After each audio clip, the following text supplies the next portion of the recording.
5 घंटे सुनवाई चली है, लगभग काफी लंबी सुनवाई चली है। क्या यहाँ पर अंदर बातचीत हुई और क्या आप बताएंगे? कोर्ट के तमाम क्वेश्चन थे दोनों तीनों पार्टियों से, फरियादी से, हमसे और सरकार से।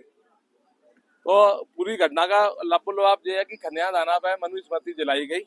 उसके बाद में शासन ने सोचा कि ग्वालियर में इसका विरोध कर सकते हैं अनिल मिश्रा जी, इस कारण से उनके साथियों के ऊपर एक झूठा मुकदमा बनाया, उनको इलीगल जाके उसके बाद में एक फर्जी कहानी उन्होंने तैयार की उनको, और उसके बाद में उनको आरोपित किया उनको, और उनकी जमानत पर रिहा करने 41 के नोटिस पर छोड़ने के प्रावधान होने के बावजूद उनको छोड़ा नहीं और उनको जेआर किया। और जानते थे कि छुट्टियां चल रही हैं, इन छुट्टियों के दौरान उनको कोई जमानत की उनको सुविधा का लाभ नहीं मिल पाएगा। तो माननीय न्यायालय ने एक एक चीज को ध्यान में रखा है, सुना है और तसल्ली से सुना है, क्योंकि इतना लंबा आर्गूमेंट हुआ है। उसके बाद कोर्ट का डिटेल में एक ऑर्डर आएगा, कल संभावना है कल शाम तक आ जाएगा, कोई लंबा ऑर्डर आएगा, उसके बाद में निष्कर्ष निकलेगा। बेल कब तक मिलने की उम्मीद है? तो इसी में अगर उनको इलीगल डिटेन करने की अगर हमारी मांग अगर स्वीकार होती है तो उनको कोर्ट के ऑर्डर के परिणाम से उनको तुरंत जेल से रिहा कर दिया जाएगा। ऑर्डर कब तक आने की? कल शाम तक पूरा ऑर्डर आने की संभावना है, कल शाम तक आ जाएगा। लेट क्यों हो रहा है इतना पूरा केस में? लेट क्यों हो रहा है? भाई एक्चुअल में गवर्नमेंट ने तमाम उनके ऊपर तमाम एलिगेशन लगाने के प्रक्रिया के झूठे सच्चे बना के उनको बना के कैसे भी करके वो चाह रहे हैं। देखिए आप देखिए 3 दिन में तो उन्होंने कागज को सबमिट किए बड़ी दूर में, उसके बाद में अब उनको चाह रहे हैं वो कैसे भी करके जेल में रहे, और वो जब तक अपने जो उनके जो डायरी है ना, डायरी को अपने हिसाब से उनके खिलाफ मैनिपुलेट कर रहे हैं, लिपापोती कर रहे हैं, मूल चीज की जो रोड पर चलने के जो वो आए हैं फोटोग्राफ आए हैं उनको मैनिपुलेट कर सकें, उनमें छेड़छाड़ कर सकें और डायरी को अपने हिसाब से मॉडिफाई कर सकें।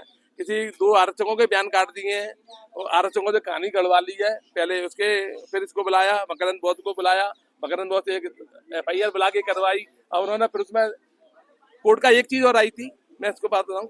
कोर्ट का ये कहना था अगर उन्होंने किसी भी आदेश का उल्लंघन किया तो इसके उल्लंघन की जिम्मे मुकदमा दर्ज कराने का अधिकार 2 लोगों के पास में है। गवर्नमेंट की कोई अगर नोटिफिकेशन होता है कलेक्टर का तो ADM मुकदमा दर्ज कराएगा 188 का, या कलेक्टर के राइटिंग में लेटर देगा तो होगा।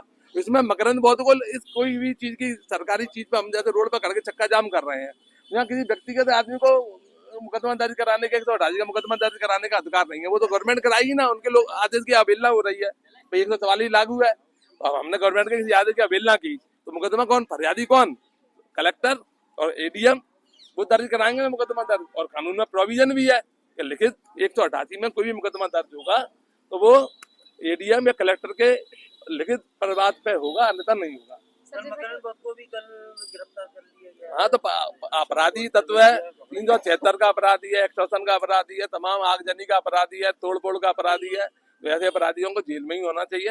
ये इनकी 2017 से फरार है। जैसे कि आप एलिगेशन लगा रहे हैं, एलिगेशन नहीं लगा रहे, मैं तो रिकॉर्ड दे रहा हूँ, मैं ऑन रिकॉर्ड के बात कर रहा हूँ। देखो मैडम मेरा कोई एलिगेशन, मैं कह रहा हूँ जो कह रहा हूँ वो रिकॉर्ड पे है, मैं हम आपको कागज दे रहे हैं और वो पुलिस ने पेश किया रिकॉर्ड उसका। आपके साथ न्यायपूर्ण व्यवहार नहीं हो रहा तो आम जनता के साथ में पुलिस फिर कैसा व्यवहार करती है? ये आम जनता को सोचना है और आपको भी सोचना है कि जनता को हम न्याय कैसे दिलाएंगे। इतनी जानकारी रखते हैं, आपके साथ चालसाजी हो रही है पुलिस के द्वारा, तो फिर आम जनता के साथ क्या होता है? देखिए कोर्ट के संज्ञान में सब चीजें आई हैं और कोर्ट में धीरे धीरे जब गवर्नमेंट ने पुलिस ने और गवर्नमेंट ने मिलकर अब जब हमको ही हमारे ऊपर ही हाथ डालना शुरू कर दिया है तो इसका परिणाम उन्हें अच्छा मिलेगा और हम एक चीज को उनकी पट्टी को सबको खत्म कर देंगे।